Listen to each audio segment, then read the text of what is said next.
که چیرې تاسو په امازون باندې پرایویټ لیبل کوئ او یا په راتلونکي کې تاسو پلان یې زه پرایویټ لیبل په امازون باندې وکړم نو دا ویډیو درسره سیو کړه ځکه دا به ډېر زیات تاسو په کار باندې راشي. نو کله هم ته باید په لاندې کټګوري کې ته باید پروډکټ په امازون باندې لانچ نه کړې که نو ډېر زیات تاوان سره به ته مخ یې. څومره انویسټمنټ دې هم چې کړی دا په تا باندې تاواني.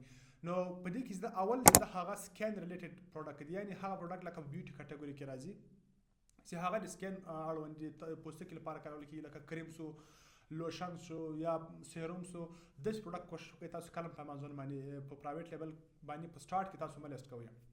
دوهم چې دا هغه سپلیمنټ دی.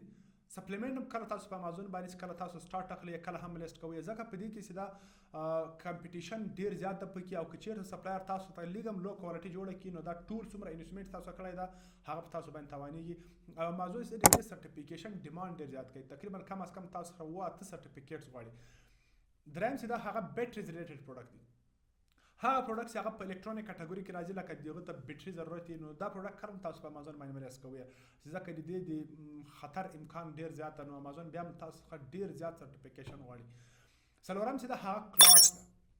کلوز کټګوري کې چیرته پروډکټ لانچ کوي په امازون باندې نو هغه کې ویریشن ډیر زیات دي سایز پکې راځي سایز پر کوي ویریشن پر کوي ځکه په دې کټګوري کې ریټرن ډیر زیات تاسو ته راځي د چا به ډایمنشن سایز پر کوي د چا به کلر پر کوي نو په دې کې به ریټرن تاسو زیات راځي. او پنځم چې دا هغه تر ټولو مهم ده هغه چې دغه پرایجل پروډکټ دی. پرایجل پروډکټ داسې ده چې هغه نه سیفټي ته ضرورت لري یعنې د هغه لپاره باید صحیح سیفټي که چېرته کسټمر ته رسیږي هغه به ماتېدو امکان لري هغه پروډکټ چې هغه ضرورت دی ته رسي باید صحیح ډول باندې انتقال سي د وړلو په وخت کې. نو کوشش وکړئ تاسو په دې پنځه کټګوري کې کله هم په امازون باندې تاسو پرایویټ لیبل لانچ کوئ په سټارټ کې دا پروډکټ تاسو مه لانچ کوئ. مننه.